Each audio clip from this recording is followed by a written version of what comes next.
Muy buenas tardes, amigas y amigos de Piensa Prensa. Mi nombre es Valentina Chávez y nos encontramos junto a Boris Cuercha Martinic, actor, director y guionista de cine y televisión, conocido, entre otras cosas, por la popular serie Los 80, entre otras.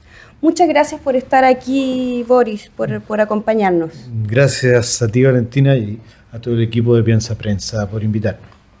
Sabemos que además de tener todas estas vetas artísticas como actor, director y guionista de televisión y de cine, también has incursionado en el mundo de la novela. Sí. Llevo publicadas 5 novelas hasta el momento, 3 novelas policiales y luego, bueno, seguí con lo policial, pero entré un poco como en una distopía policial. Entonces las últimas 2 novelas son ya, como yo decía antes, ciencia ficción, pero como que, bueno, parece que hay ciencia ficción y distopía, pero es una mezcla de ambas cosas. Antes de llevarte al ámbito de la literatura, que es la beta que estás explotando, me imagino ahora, quisiera que le pudieras transmitir a las personas que nos ven cómo es que construiste, por ejemplo, la serie Los 80, porque sabemos que fue una serie que impactó mucho en la sociedad chilena, Sí. porque golpeó en la nostalgia de las personas y en esos detalles de la cotidianidad de las personas en los años 80. ¿Cómo fue que trabajaste y que construiste ese guión y esa dirección? Bueno, es una labor de un equipo muy grande. Lo primero que tengo que decir, partiendo por el productor Alberto Hesbain, que fue el motor siempre de la serie. Luego hay guionistas, productores, directores de arte, etcétera, etcétera. Rodrigo Basáez fue el director de arte, premiado recientemente. Y después él dirigió las últimas 2 temporadas. Yo dirigí 5, Rodrigo dirigió 2 más. Entonces, un equipo muy grande, lo primero que tengo que decir. Lo otro es, sí, como tú dices, era una serie que apelaba a la nostalgia, pero lo interesante de los 80 es que la historia generalmente se cuenta por la boca de los protagonistas. Si tú quieres hacer la historia de Chile, ¿a quiénes vas? A los protagonistas de la historia, aquellos que salieron en los diarios, los que ganaron batalla o hicieron tal o cual cosa, que movieron a las masas, qué sé yo. Los personajes. Claro, pero esta vez se contaba esa historia, era la historia íntima de Chile. ¿Qué pasaba puertas adentro? Las cosas que no se contaban, cómo se vivía en la intimidad, cómo celebraba un cumpleaños un niño de 10 años el año 82 en plena crisis económica. Entonces, en una familia de clase media donde el papá había perdido el trabajo porque las fábricas habían cerrado. Entonces, eso provocaba inmediatamente una conexión muy grande con la gente que había vivido esa época. Y una nostalgia en 2 niveles, que es muy curioso, porque una nostalgia de recordar lo que uno vivió, claro, pero también una nostalgia que uno quería transmitir. O sea, a mi hijo, que no tenía idea cómo había sido mi infancia, yo le quería decir, ven, mira cómo yo usaba las zapatillas de mi hermano menor, no como tú, que tienes 4 pares de zapatillas, porque así cambió Chile, ¿no? Bueno, eso, sí, era, bueno, una de las miles de cosas que podríamos hablar, es una serie que da para hablar mucho. Claro, pero quiero detenerme en ese punto, porque me llama mucho la atención justamente lo que tú estás diciendo, cómo poder transmitir cómo vivían en los 80, que las personas que no lo vivimos no podemos saberlo. ¿Cómo fue tu proceso de observación y luego construcción para poder crear una serie que efectivamente llegó a muchos corazones de chilenos y chilenas? Sí, bueno, insisto, es un trabajo de un equipo muy grande. Entonces, aquí son básicos los 2 actores principales, Tamara Costa y Daniel Muñoz, que fueron siempre unos pilares muy poderosos en la serie. Y la verdad es que teníamos diferentes edades los que trabajábamos en el equipo. Entonces yo tenía la edad como del hijo del medio. El guionista tenía la edad del hijo más chico. Entonces entre todos íbamos construyendo nuestros recuerdos de esa época. Y con eso era un material muy rico y cercano para incluir en los guiones. Teníamos, por supuesto, los archivos de Canal 13, que también los ocupábamos todo el tiempo, y fijábamos, era algo bien interesante lo que hacíamos, fijábamos la historia, esta historia íntima, Que mira, era muy especial porque cuando partimos la serie, en otro canal estaban dando una serie que era puros balazos, violaciones, la gente, había un tipo que jalaba cocaína y violaba al que se le pasara por delante. ¿Qué es lo que está pasando? Y tenía un alto rating, ¿no? Y nosotros, el primer capítulo se trataba de que el hijo del medio podía repetir cuarto medio. ¿Qué es eso? ¿Qué importancia puede tener? Dramática puede tener. Ya. Pero es que ahí va lo interesante que te decía al principio. Esta es la historia íntima. Esto es lo que le pasó a la gente en sus casas. Que además fue un tiempo donde se vivió muy encerrado. Toque de queda, qué sé yo. Entonces, por ahí fuimos construyendo con nuestros recuerdos esta historia. Y se produció un fenómeno bien curioso que la gente te decía, esa es mi familia. Así era mi familia. Había una empatía total con la familia Herrera. Que hasta ahora sigue, porque recordemos que se volvió a repetir y volvió a tener el mismo impacto. Sí. Sabemos que tienes muchas vetas como actor, director y guionista. ¿Cuál de todas esas vetas es donde te sientes más cómodo y por qué? Mira, me gusta mucho escribir porque uno está solo. Entonces, y además se necesita calma. Y son cosas que escasean mucho en el mundo de hoy, de estar solo y con calma. Entonces, si tu trabajo se trata de estar solo y con calma, es maravilloso, porque es un buen trabajo. Entonces, eso, porque cuando uno tiene que escribir un libro, tiene que estar, no tiene que molestarlo a nadie, entonces tiene que irse a un lugar donde no lo moleste nadie. Porque si no estáis 3 o 4 horas frente a un trabajo del texto, no se avanza mucho. Independiente que no son en esas 3 o 4 horas que se escribe, porque en el fondo, lo que se hacen en esas 3 o 4 horas es que uno le plantea un problema a tu inconsciente. Y tu inconsciente va a seguir trabajando. Después tú vas a hacer cualquier cosa y tu inconsciente empieza a machacar. Y al otro día, cuando estás de nuevo esas 3 o 4 horas tranquilo y solo, ya viene masticadito por tu inconsciente lo que sigue, ¿ya? Bueno, pero me gusta mucho eso, la escritura por esta soledad. Después también está la variedad, porque también sería muy miserable estar siempre solo y tranquilo. También tiene algo de miserable. Entonces, dirigir es otra cosa. Dirigir es manejar, es conducir una nave llena de locos. Porque la verdad es que entre los actores, los técnicos, los directores, los egos, la gente especial, los traumas de cada uno, porque si uno es artista, algún trauma tiene, porque si no, sería dentista, ¿me entendió? Independiente que los dentistas también pueden tener traumas, pero en general la gente que se dedica al arte es como la oveja negra de la familia, ¿no? Salen este ingeniero, este médico, este no sé qué, y este artista. Dirigir un buque. Entonces en ese buque van todas estas personas, entre ellas el director, que no está igual de loco que los demás y con los mismos traumas. Entonces algo bien entretenido, pero muy intenso. Muy intenso además porque en las filmaciones se gasta mucho dinero. Cada día se gasta muchísimo dinero. Entonces hay una gran tensión porque tú tienes siempre, por lo menos a mí, no sé otros directores, mis presupuestos siempre han sido muy acotados.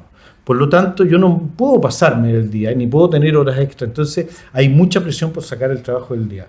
Entonces es un trabajo muy intenso, muy grupal, muy azaroso, que finalmente hay que tener fe en el caos, porque tú puedes planificar mucho una cosa, pero cuando se da la acción, lo que ocurre en el set tiene que ver con el azar más que con tanta planificación, ¿ya? Porque hay muchos talentos que se cruzan, qué sé yo, y que el actor florezca en ese momento es casi una cosa del azar. Bueno, tienen que ver los talentos, etcétera, un montón de otras cosas que sería muy largo de explicar. Pero entonces esas son dos cosas. Me gusta la variedad también. Me gusta, por un lado, tener este espacio de tranquilidad de escritura y por otro lado también estar en esta vorágine que son las filmaciones. Eso se observa. Te voy a llevar un poquito más atrás, hacia tus inicios, como actor, en tu época de intérprete, que sabemos que trabajaste mucho con el famoso director teatral Andrés Pérez, quien también se caracterizaba y se destacaba por su observación de la realidad de los mundos populares, de los mundos tradicionales, tales como, por ejemplo, en sus obras El Desquite, La Negra Ester, donde él relevaba la figura de Roberto Parra, y tú justamente fuiste ese personaje. ¿Cómo fue tu experiencia como actor? Ya que nos hablaste un poco como director de televisión, pero sabemos que el teatro es otro ecosistema, y como intérprete también es otra cosa. ¿Cómo fue tu fue muy fundacional. Muy fundacional de todos los procesos restantes y posteriores. Había algo en el proceso con Andrés que nos llevaba hacia profundizar en la verdad de la expresión, ¿ya? Y eso es algo que a mí me ha seguido en todas las cosas que he intentado hacer, de tratar de llegar, aunque sean cosas muy diferentes, como comedia, qué sé yo, siempre uno está tratando de buscar una cierta verdad que transmite el actor. ¿Se podría decir que te marcó? Sí, absolutamente. Además que era el sueño, porque yo estaba saliendo de la escuela de teatro, teníamos un grupo de teatro callejero y nos insertamos en el Gran Circo Teatro, en esta obra que inmediatamente se llenó y empezamos a viajar por el mundo. Y era el sueño del pibe. Éramos una pequeña comunidad, era una utopía, todos hacíamos todos los trabajos, se repartía el dinero por igual, supuestamente. No sé, bueno. Estamos hablando de los años 90. Estamos hablando del inicio de la vuelta de la democracia en Chile, que era 89-90. Y final del 89 fue La Negra. Y claro, finalmente toda esa utopía se empieza a carcomer y a desarmar, como todas las utopías que se autoconsumen, se fagocitan. Y bueno, después ya uno aterrizó en la realidad. Pero era un momento muy lindo de mucha creación. Y yo estoy cerrando esos capítulos ahora porque acabo de grabar el año pasado la serie de Roberto Parra, que es la vida de Roberto Parra en 3 capítulos, que además vamos a hacer un corte para una película, que espero salga este año, estamos en plena postproducción. Y es la vida de Roberto desde que sale a los 8 años de su casa materna, trabajando como lazarillo para una ciega que cantaba. Esa es su primera salida. Estaba tan mal la familia Parra, Clarisa Sandoval, viuda, con 12 chiquillos, estaba tan pobre que arrendó a Parrita, lo arrendó a una ciega para que le sirviera de lazarillo. Después Roberto, el primer libro que lee Roberto, que es el libro que le regala Nicanor, es El Lazarillo de Tormes. Y él descubre que él es un pícaro, como el Lazarillo de Tormes. Bueno, ya. Pero desde ahí hasta su historia de amor con la Negra Esther. Esa serie, protagonizada por Daniel Muñoz como Roberto Parra y Carmen Gloria Breschi como la Negra Esther, está en pleno trabajo de postproducción. Entonces yo siento que estoy cerrando un capítulo de vida con eso también. Vamos a una pequeña pausa, Boris, y claro, seguimos conversando sobre estos temas. Por supuesto.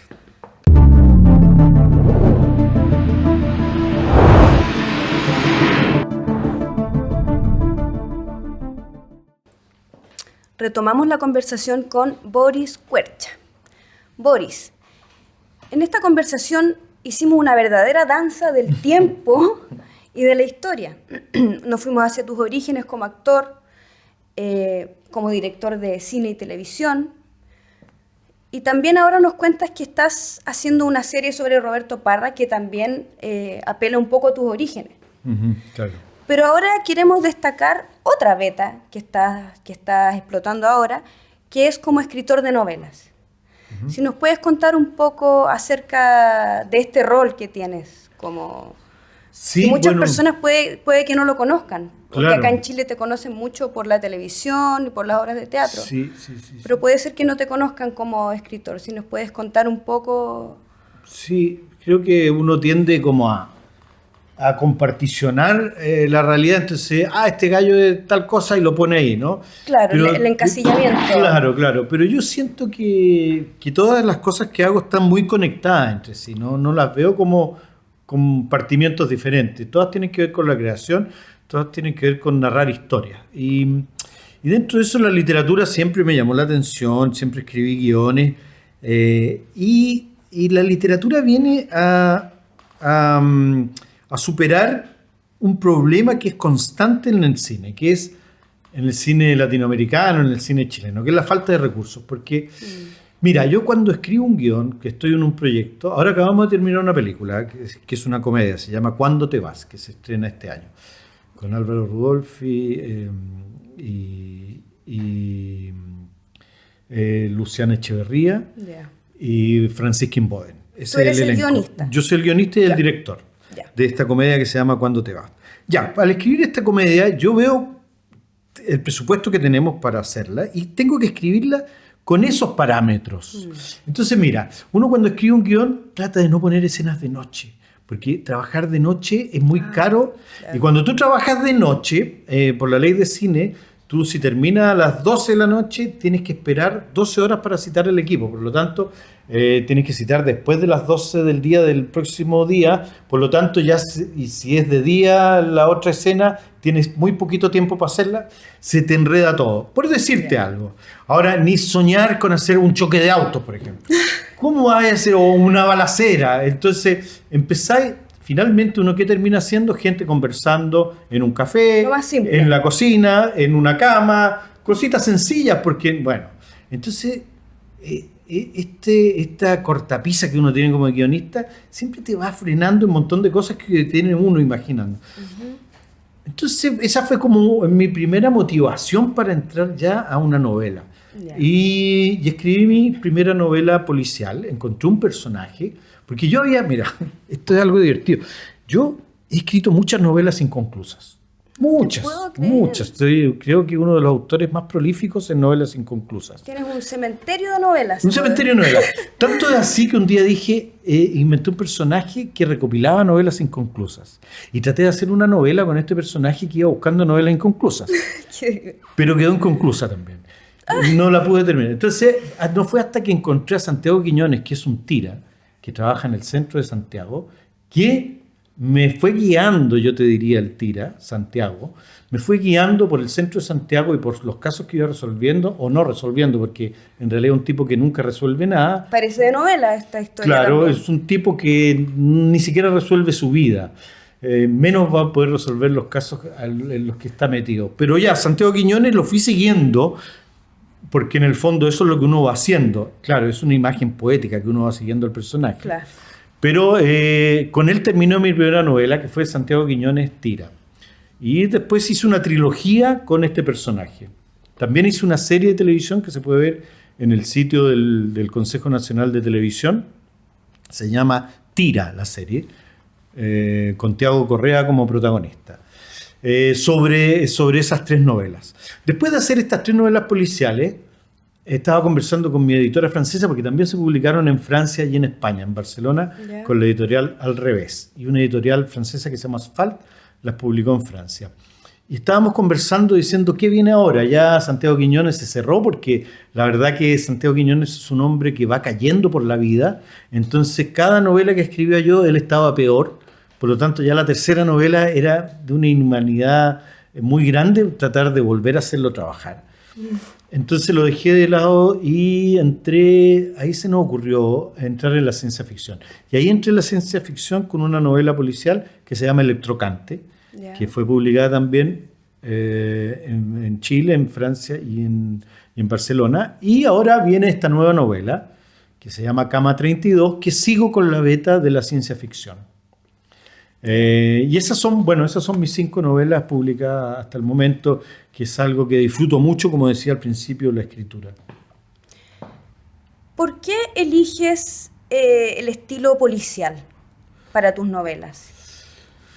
Mira, por un lado porque yo venía del cine y a mí me gusta mucho el cine policial de los años 60, 70 norteamericano. Ya, hay una influencia desde el cine hacia la literatura. Yo no vengo desde la literatura a la literatura. Yo creo en esto de ir a buscar en otros géneros cosas para alimentar. Lo que ocurre hoy en día con las nuevas generaciones de guionistas, que ahí uno tiene un poco una crítica. Yo vengo de los guiones desde el teatro.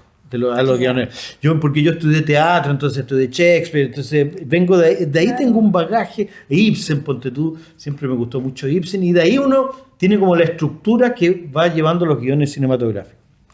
Claro, porque una cosa es la dramaturgia, claro, lo que uno conoce como dramaturgia, sí, y otra cosa es el guión, sí, para televisión. Sí. Pero es bonito inspirarse en la dramaturgia para hacer un guión de televisión, ¿me entiendes? Porque si uno se inspira en guiones de televisión o guiones de serie para hacer serie, creo que hay como una endogamia ahí que uno se empieza a alimentar de lo mismo.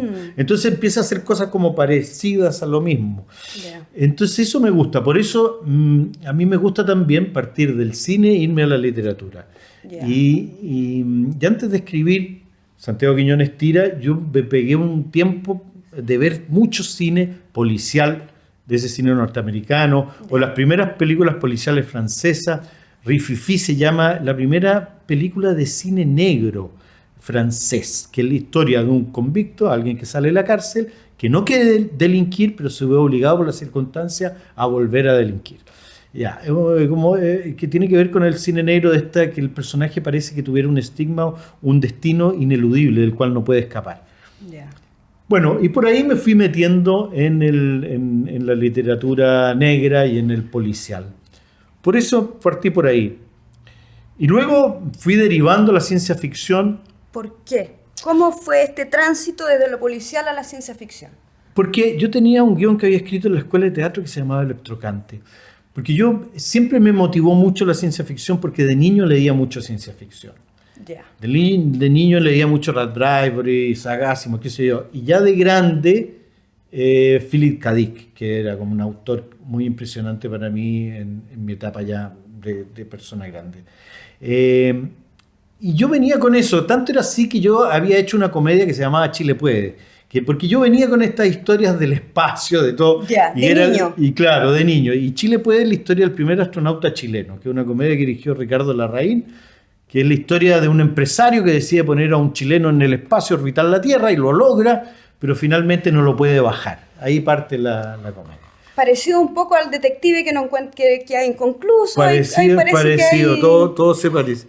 Entonces, por ahí yo llegué a la ciencia ficción. Yo venía con estas historias de siempre, de chico. Y yo había escrito en la escuela de teatro un cortometraje que se llama Electrocante, que era un hombre con su robot. ¿Como estudiante? Claro, yo te estoy hablando de los años 80. ¿De Chile? De Chile, claro, en los años 80. Y quería hacerlo con Ramón Yao, que hiciera de robot, y yo iba a hacer el otro. Bueno, al final nunca lo hicimos y quedó ahí. Inconcluso. Y cuando quise retomar, después de mi etapa de policiales, quise entrar a la ciencia ficción, fui a rescatar ese guión. Y ahí se convirtió en Electrocante. O sea, volviste a tu pasado y lo llevaste al presente para escribir una historia del futuro. Futura. Sí. ¿Qué es lo que te gusta de eso, de escribir cosas del futuro? Varias cosas. Una cosa interesante cuando uno escribe es que crea mundos de relaciones humanas, ¿no es cierto? Entonces crea mundos inexistentes, personas que se parecen a otras, pero que al tú ponerlas a dialogar van creando un universo, un pequeño universo de afectos y relaciones. Y esas son las bases de la novela, ¿no? De cualquier novela en general. Claro, para escribir una historia de cualquier tipo. Claro, en general eso es la base. Cuando tú encuentras dos seres que se empiezan a relacionar de manera afectiva. Esos seres no existen más que en tu imaginación y van quedando en el papel. Cuando uno escribe ciencia ficción, no solo escribes esos seres, sino que también inventas el mundo que rodea a esos seres. Y eso me gusta muchísimo. Que aparte de elaborar esas relaciones afectivas, tú creas un universo que rodea eso en el que se mueven los personajes. Ya. ¿Cómo se llama el libro que próximamente piensas lanzar? Cama 32. Cama 32. Tú hablaste hace un momento de Francia, que habías editado varios libros en Francia. Sí. ¿Cuál es tu relación cultural con Francia? ¿Por qué en Francia antes que en Chile? Se fue dando por casualidad. Yo había publicado mi primera novela policial y en una feria del libro un traductor la leyó, le gustó y se la presentó a una editorial en Francia. ¿Ya? Y ese fue mi vínculo, la verdad. Otro vínculo que yo tenía, que habíamos partido con La Negra Esther, habíamos estado en Francia dando La Negra Esther y habíamos hecho varias giras para allá, pero no era mayor que ese mi vínculo. Y ahí se creó un vínculo que empecé a publicar en Francia y me ha tocado ir a muchas ferias, a grandes festivales de policiales y de ciencia ficción en Francia para promover las novelas. Qué interesante. Mientras te escucho, observo una especie de círculo entre que vas al pasado, al presente y al futuro. Claro. Es muy interesante eso. Desde ese punto de vista, que has escrito novelas futuristas, distópicas, ¿qué opinas del presente en Chile? Culturalmente hoy, ¿Qué opinas? ¿Y cómo ves el futuro? ¿Cómo ves el presente y cómo ves el futuro acá en Chile?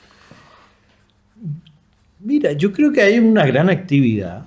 Creo que hay mucha gente y creo que hay una democratización de los medios, estos mismos que estamos aquí.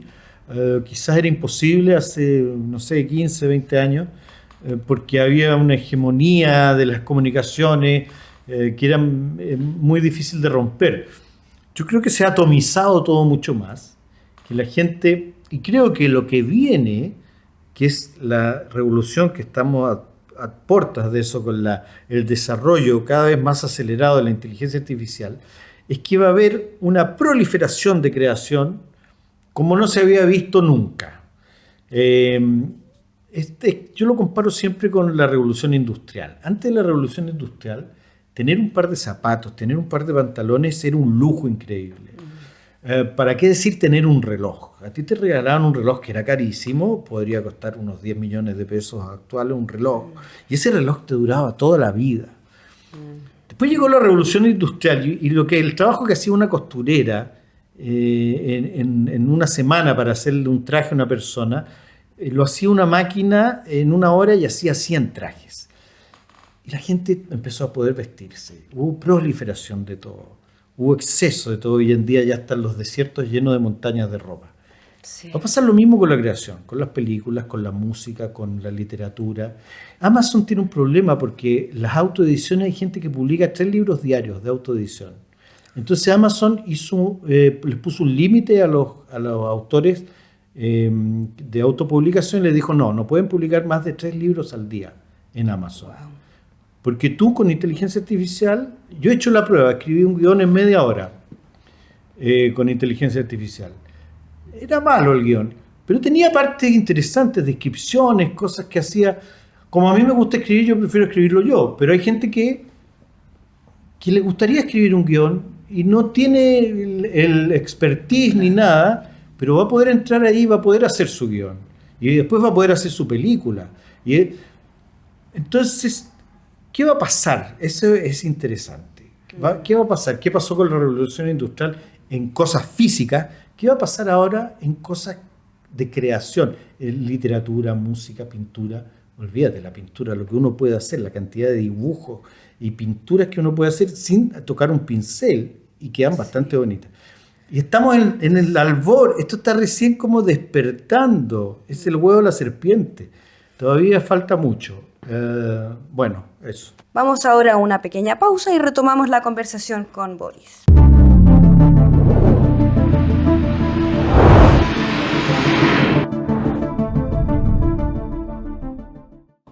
Retomamos la conversación con Boris. Ahora te quiero llevar de lleno hacia tu último libro, tu última novela. ¿De qué trata esa novela y qué relación tiene con la sociedad actual? El vínculo. Sí, bueno, Cama 32. Cama 32 es una novela distópica que parte con un hombre que está guardando con mucho celo la última copia de un nodo de una red, ¿ya? Ahí parte la novela, es el punto de partida. Él tiene que llevar este nodo a un lugar seguro porque si ese nodo se destruye, se va a destruir la sociedad de los libres, ¿ya? Es una sociedad un poco distópica donde nos damos cuenta que hay una gran opresión del poder, ¿no? Y hay gente que puede vivir en libertad gracias a este nodo, gracias a esta red independiente, por decirlo así, que se llama Neurón. Ese es un punto de partida. La historia va a ir hacia muchos otros lugares. Es una historia que está contada como un collage, porque no solamente hablan los personajes en primera persona, sino que también hay como recortes de prensa, hay reportes de cámaras de seguridad. Es una novela muy coral. Y también es una novela que pasa por muchos momentos muy álgidos a nivel político de este mundo donde está planteada la novela, que es Latinoamérica, sin duda es Latinoamérica, ¿no? Estamos en Latinoamérica y es una novela futurista latinoamericana, absolutamente. Es una novela que también, igual que Electrocante, toma el tema de la conciencia, de quiénes somos, somos conciencia, ese es mi punto de vista. Nosotros, cada uno de nosotros tiene una conciencia y eso es lo que somos. Entonces, en la cama 32 también se toma el tema de poder tomar las conciencias de las personas, encapsularlas, cambiarlas de cuerpo, se entra en ese tema. Así como en Electrocante tiene que ver en la historia de un policía con su androide, con su electrocante, y este electrocante, por un desperfecto que tiene, que es como un freno que tienen en general los robots, él no tiene eso y empieza a pensar sin límites hasta que llega a la conciencia. Es el viaje hacia la conciencia de una máquina. Así como nosotros somos máquinas biológicas que en algún momento se dieron cuenta que estaban vivas. Yo hago el ejercicio con un robot que es una máquina no biológica, una máquina mecánica, que en algún momento se da cuenta de que existe. Y ese viaje está narrado en la novela, en el Electrocante, y es muy bonito ver este camino de la conciencia, porque es como ver al primer Neandertal o Homo sapiens cuando descubre que sí existe y que existe el mundo alrededor de él y que se vive y se muere, etcétera, todo lo que ocurre con la conciencia. Bueno, es porque es un camino muy inocente también, es como un despertar de la inocencia. Y Cama 32 tiene esto, tiene el tema de la conciencia, vuelve a tener el tema de la conciencia y tiene algo que y espero que también sea tomado así, que tiene Electrocante, que es un atisbo de esperanza. Son novelas bastante negras, todas las que de las policiales y estas, pero hay un atisbo de esperanza en el lugar más inesperado quizás, porque necesitamos la esperanza, porque sin esperanza no valdría nada la pena, así que la esperanza es necesaria. Siempre hay un halo de esperanza hacia el final. ¿Se podría decir que es una novela distópica, utópica? un oxímoron, Puede ser, sí, claro. O que termine en un momento donde hay esperanza, porque, como dicen por ahí, todo fenómeno humano que se extiende en el tiempo termina en tragedia. Eso es así. Entonces, ¿pero cuál es la gracia? Que no hay que extenderlo tanto en el tiempo, porque todo momento humano también tiene momentos de esperanza y de felicidad. Entonces hay que saber dónde se termina. Donde está puesto el punto final, quedó una esperanza. Si yo me hubiera alargado 2, 3 páginas más, quizá esa esperanza se pierde, no sabemos. Así que también tiene que ver dónde uno termina las cosas. Pero bueno, eso es Cama 32. Cama 32... que es la novela que estás presentando ahora. Que es la novela que se presenta el 16 de este mes, en un lugar que en este momento no me acuerdo, pero vamos a poder ponerlo ahí debajito, queda en el centro de Santiago.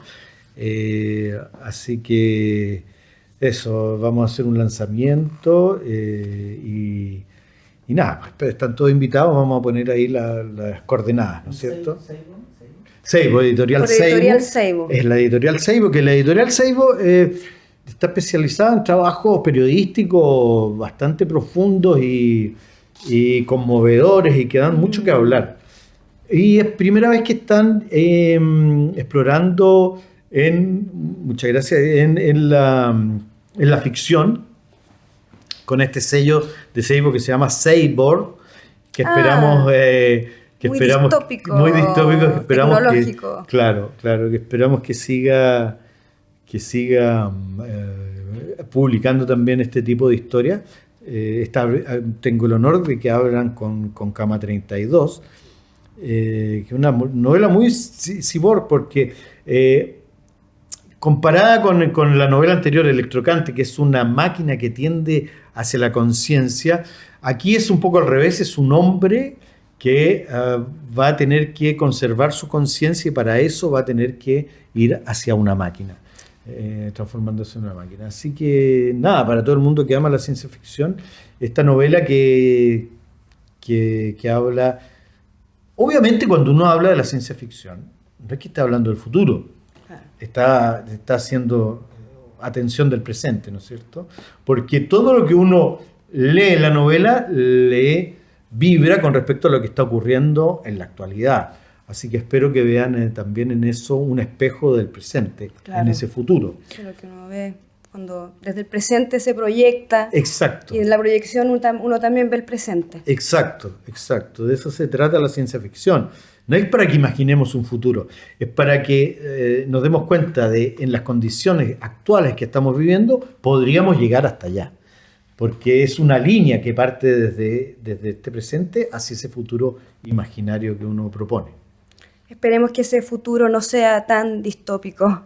Muchas gracias, Boris, por acompañarnos, por mostrar todas tus vetas artísticas y para que todas las personas que nos ven puedan asistir al lanzamiento de este libro. Los dejamos invitados. 16 de mayo, entonces, por Editorial Seibo. Muchas gracias, Boris. Muchas gracias. Muchas gracias a todos. Nos vemos.